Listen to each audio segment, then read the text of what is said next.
പ്രപഞ്ചത്തിലെ 80% ദ്രവ്യങ്ങളും ശാസ്ത്രജ്ഞർ ഇതുവരെ കണ്ടിട്ടില്ലാത്ത വസ്തുക്കളാൽ നിർമ്മിതമാണ്.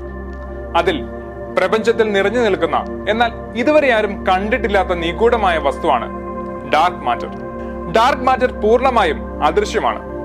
ഇത് പ്രകാശമോ ഊർജമോ പുറപ്പെടുവിക്കുന്നില്ല. അതിനാൽ ഇത് സെൻസറുകൾക്കും ഡിക്റ്റേറ്ററുകൾക്കും കണ്ടെത്താനാവില്ല.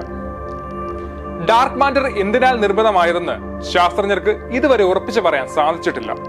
അതിനാൽ അവരുടെ ചില അസംഷൻസ് മാത്രമാണ് നൽകാൻ സാധിച്ചത്. അവരുടെ വിലയിരുത്തലുകൾ അനുസരിച്ച് ഇവ ബാരിയോണിക് മാറ്റർ ആവാം, അതായത് ബാരിയോൺസ് അടങ്ങിയതാകാം.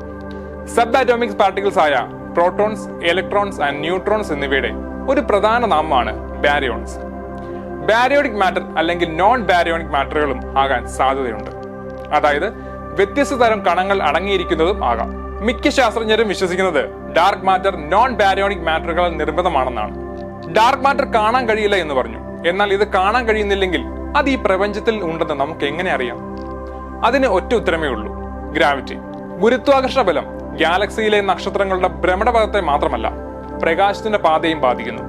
പ്രശസ്ത ഭൗതിക ശാസ്ത്രജ്ഞനായ ആൽബർട്ട് ഐൻസ്റ്റീന്റെ കണ്ടെത്തൽ പ്രകാരം 20-ാം നൂറ്റാണ്ടിന്റെ തുടക്കത്തിൽ പ്രപഞ്ചത്തിലെ ഭീമാകാരമായ വസ്തുക്കൾ അവയുടെ ഗുരുത്വാകർഷണ ബലം കാരണം പ്രകാശത്തെ വളയുകയും വികലമാക്കുകയും ചെയ്യുന്നു. ഈ പ്രതിഭാസത്തെ ഗ്രാവിറ്റേഷൻ ലെൻസിംഗ് എന്ന് വിളിക്കുന്നു. ഗാലക്സി ക്ലസ്റ്ററുകളാൽ പ്രകാശം എങ്ങനെ വികലമാകുന്നുവെന്ന് പഠിച്ചുകൊണ്ട് പ്രപഞ്ചത്തിലെ ഡാർക്ക് മാറ്ററിന്റെ ഭൂപടം സൃഷ്ടിക്കാൻ ജ്യോതിഷ് ശാസ്ത്രജ്ഞർക്ക് സാധിച്ചു. എന്നാൽ ഡാർക്ക് മാറ്റർ എവിടെ നിന്ന് വരുന്നു എന്നതിനുള്ള വ്യക്തമായ ഉത്തരം നൽകാൻ ശാസ്ത്രത്തിന് ഇതുവരെ സാധിച്ചിട്ടില്ല. എന്നാൽ ചില തിയറീസ് അനുസരിച്ച് 2021 ഡിസംബറിൽ പ്രസിദ്ധീകരിച്ച ദ ആസ്ട്രോഫിസിക്കൽ ജേർണലിലെ പഠനം വാദിക്കുന്നത് ഡാർക്ക് മാറ്റർ ബ്ലാക്ക് ഹോൾസ് കേന്ദ്രീകരിച്ചാകാമെന്നും അവയുടെ ഗുരുത്വാകർഷണത്തിന്റെ അങ്ങേയറ്റം ബലം കാരണം അവയുടെ സമീപത്തുള്ള എല്ലാറ്റിനെയും വിഴുങ്ങുകയും ചെയ്യുന്നു. അതേപോലെ ഇന്ന് നാം കാണുന്ന പ്രപഞ്ചത്തിലെ മറ്റെല്ലാ ഘടകങ്ങളും ചേർന്ന് ബിഗ് ബാങ്ങിലൂടെയും ഡാർക്ക് മാറ്റർ സൃഷ്ടിക്കപ്പെടാമായിരുന്നു എന്നും പറയപ്പെടുന്നു.